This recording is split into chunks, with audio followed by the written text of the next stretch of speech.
அன்பின் பிதாவே, இந்த காலை வேளைக்காக உமக்கு நன்றி செலுத்துகிறோம்.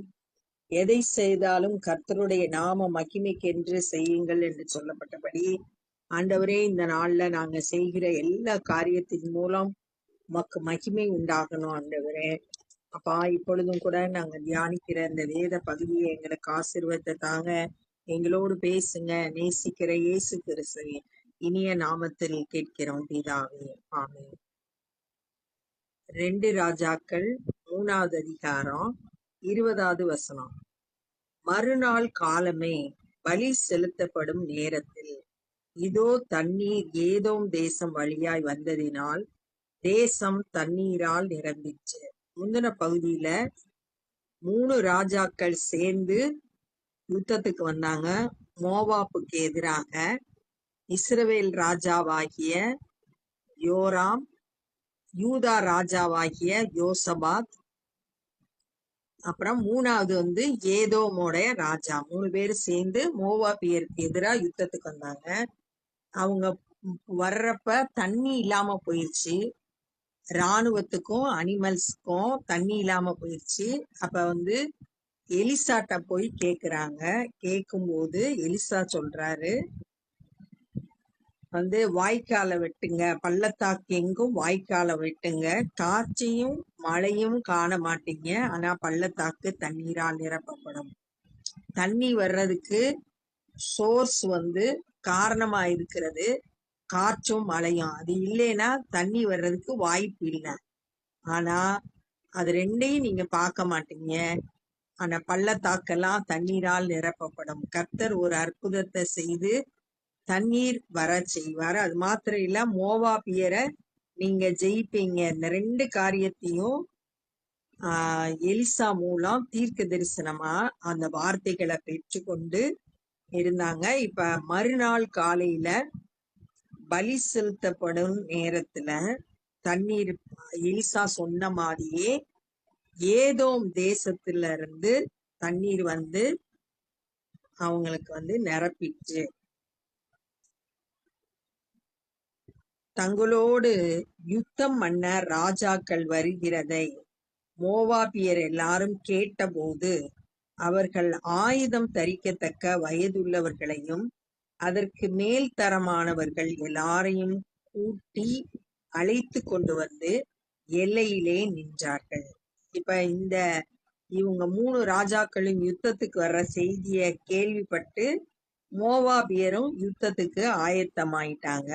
ஆயுதம் தரிச்சு யுத்தத்துக்கு ஆயத்தமா எல்லையில நிக்கிறாங்க. மோவாபியர் அதிகாலமே எழுந்த போது சூரியன் தண்ணீரின் மேல் பிரகாசித்ததினால் அந்த தண்ணீர் அவர்களுக்கு இரத்தம் போல சிவப்பாய் காணப்பட்டது. சூரியனோட பிரகாசம் தண்ணீர்ல பட்டதுனால மோவாபியர் அதை பார்க்கும்போது அப்படியே ரத்தமா தெரிஞ்சிச்சு அவங்களுக்கு. அதனால் அவர்கள், இது ரத்தம், அந்த ராஜாக்கள் தங்களை தாங்களே ஒருவரை ஒருவர் வெட்டி கொண்டு மாண்டு போனார்கள். அவங்களா நினைச்சுக்கிட்டாங்க ஒருத்தர் இந்த இஸ்ரவேல் ராஜா, யூதா ராஜா, ஏதோம் ராஜா 3 பேரும் ஒருத்தர் வெட்டி மாண்டு போயிட்டாங்க, செத்து போயிட்டாங்க. அதனால் மோவாபியரே கொள்ளைக்கு வாருங்கள் என்று சொன்னார்கள். போய் எல்லாத்தையும் கொள்ளையடிச்சிட்டு வந்துடலாம், அவங்க எல்லாம் செத்து போயிட்டாங்க அப்படின்னு அவங்களா தவறா நினைச்சுக்கிட்டு போறாங்க. அவர்கள் இஸ்ரவேலின் பாளையத்திற்கு வந்த போதோவெனில் இஸ்ரவேலர் எழும்பி, பார்த்தா இஸ்ரவேல் பாளையத்துக்குள்ள கொள்ளையடிக்கிறதுக்காக வந்துட்டாங்க. பார்த்தா டக்குன்னு இஸ்ரவேலர் எழும்பி மோவாபியரை தங்களுக்கு முன்பாக ஓடி போகத்தக்கதாக முறியடித்து அவர்கள் தேசத்திற்குள் புகுந்து அங்கேயும் மோவாபியரை முறியடித்து, இவங்க இஸ்ரவேலர் இருக்கிற இடத்துல மோவாபியரை விரட்டினது மாத்திரம் இல்ல, மோவாப் தேசத்துக்குள்ள போயே அவங்கள முறியடித்து பட்டணங்களை இடித்து சகல நல்ல நிலத்திலும் கல் எறிந்து நிரப்பி கல்ல போட்டு விளைச்சல் இல்லாம பண்ணிட்டாங்க. நீரூற்றுக்களை எல்லாம் தூர்த்து, தண்ணி வரக்கூடிய நீர் ஊற்றுக்களை எல்லாம் தூர்த்து போட்டாங்க. நல்ல மரங்களை எல்லாம் வெட்டி போட்டார்கள். இத அப்படியே 19வது வசனத்துல தீர்க்க தரிசனமா எலிசா சொன்ன வார்த்தைகளை அப்படியே இங்க நிறைவேறுகிறத பாக்குறோம். கிராரேசேத்திலே மாத்திரம் அதன் மதில்கள் இன்னும் இடிபடாதிருந்த போது, கிராரேசேத் அப்படின்றது மோவாபியரோட தலைநகரம். அது அந்த பட்டணத்துல மட்டும் மதில்கள் சுவர் இடிக்கப்படாம இருந்தது. கவன்காரர் அதை சுற்றி கொண்டு அதை சேதமாக்கினார்கள். கவனை பயன்படுத்துற கூடியவங்க அந்த மதில இடிச்சு சேதப்படுத்தினார். யுத்தம் மும்முரமாய் இருக்கிறதென்று மோவாபியரின் ராஜா கண்டபோது அவன் ஏதோமின் ராஜாவின் மேல் வலுவாய் விழுகிறதற்கு பட்டயம் உருவின 700 பேரை கூட்டிக் கொண்டு போனான். 3 பேர்ல இந்த ஏதோமியரை ஜெயிச்சிடலாம் அப்படின்னு நினைக்கிறாங்க. அவன் கூட யுத்தம் பண்றதுக்கு 700 பேரை கூட்டிட்டு இவன் போறான். இந்த 3 பேர்ல 3 ராஜாக்கள்ல ஏதோமியரை ஜெயிக்கணும் அப்படின்னு சொல்லிட்டு போறாங்க. ஆனாலும் அவர்களால் கூடாமல் போயிற்று. ஆனா அவங்களால இந்த மோவாபிய ராஜாவால ஏதோம் ராஜாவை ஜெயிக்க முடியல. ஏன்னா கர்த்தருடைய வார்த்தை நீங்க மோவாபியரை உங்க கையில ஒப்பு கொடுப்பேன்னு 18வது வசனத்துல சொல்லியிருந்தாங்க. அதனால இவங்களால ஜெயிக்க முடியல. அப்பொழுது அவன் தன் ஸ்தானத்திலே ராஜாவாக போகிற தன் சேஷ்ட புத்திரனை பிடித்து, இந்த மோவாபியோட ராஜா என்ன செய்யறான், தனக்கு அப்புறம் ராஜாவாக கூடிய தன்னுடைய மூத்த மகனை பிடிச்சு அலங்கத்தின் மேல் அவனை சர்வாங்க தகன பலியாக பலியிட்டான். அலங்கத்தின் மேல அந்த அவங்களோட தேசத்தை சுத்தி இருக்கிற பாதுகாப்புக்காக இருக்கிற அந்த அலங்கத்து மேல வச்சு சர்வாங்க தகன பலியா இட்டான். தன்னுடைய தெய்வத்துக்கு பலி செலுத்துறான்.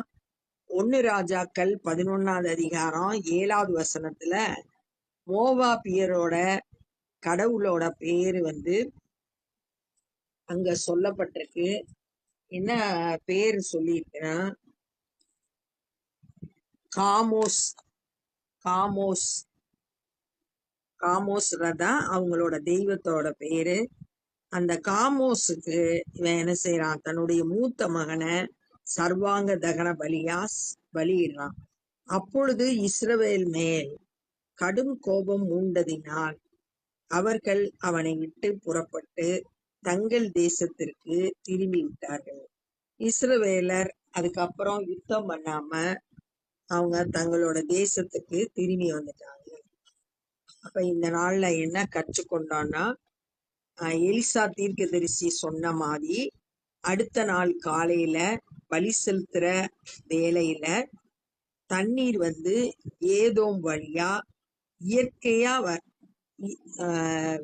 இயற்கையா இல்லாம தேவனோட அற்புதத்தினால கர்த்தருடைய வார்த்தையின்படியே அவங்க தண்ணீரை பெற்று கொண்டாங்க.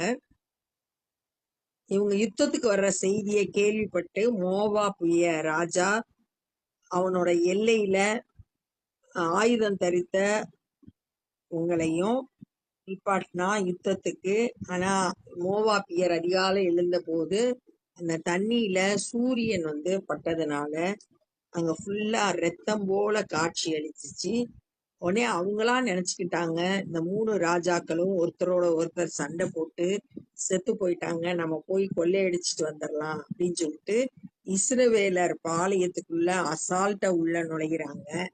ஆனா மோவாபியரை இஸ்ரவேலர் எழும்பி அங்க அந்த இடத்துல ஈஸியா அவங்கள மேற்கொண்டுறாங்க.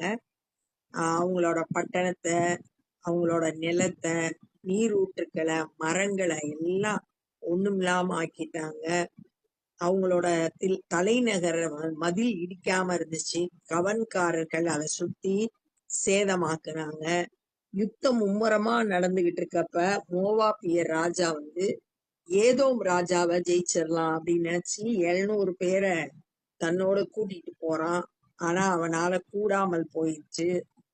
தோல்வியை சந்திக்கிற இந்த நேரத்துல உடனே டக்குன்னு தன்னுடைய மூத்த மகனை, தனக்கப்புறம் ராஜாவாக வேண்டிய தன்னுடைய மகனை சர்வாங்க தகன பலியாயிட்டான்.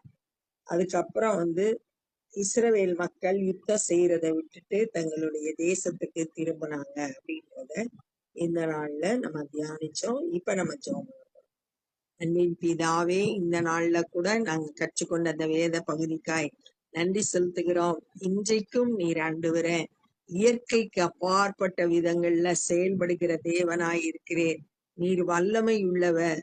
ஆண்டவரே ஸ்தோத்திரம். நாங்களும் உம்மை விசுவாசித்து உம்மிடத்திலிருந்து அற்புதங்களை பெற்றுக்கொள்ள கிருபை செய்யுங்க. ஆண்டவரே, உம்முடைய வார்த்தைகள் வல்லமை உள்ளது. உம்முடைய வார்த்தைகள் ஆண்டவரே அற்புதங்களை செய்யக்கூடியது. அந்த வார்த்தைகளை விசுவாசித்து உம்மிடத்தில் பெற்று நாங்க ஆசீர்வதிக்கப்பட கிருபை செய்யுங்க. ஆண்டவரே ஸ்தோத்திரம் கர்த்தாவே, மெய் துதிக்கிறோம், ஸ்தோத்தரிக்கிறோம். ஆண்டவரே மெய் துதிக்கிறோம். இந்த நாள்ல சுவிசேஷ பணி செய்கிற ஒவ்வொருவரையும் உடைய கரத்துல கொடுக்கிறோம். பலப்படுத்துங்க, பயன்படுத்துங்க. அநேகர் ரட்சிக்கப்பட கிருபை செய்யுங்க. நாங்களும் உடைய ராஜ்ய பணியிலே எங்களால் இயன்றதை செய்ய ஒப்பு கொடுக்கிறோம். நேசிக்கிற இயேசு கிறிஸ்துவின் இனிய நாமத்தில் கேட்கிறோம் பிதாவே, ஆமென். என் ஆத்துமாவே கர்த்தரை ஸ்தோத்தரி, என் முழு உள்ளமே பரிசுத்த நாமத்தை ஸ்தோத்தரி. என் ஆத்துமாவே கர்த்தரை ஸ்தோத்தரி, கர்த்தர் செய்த சகல உபகாரங்களை மறவாதே. ஆமென். God bless you.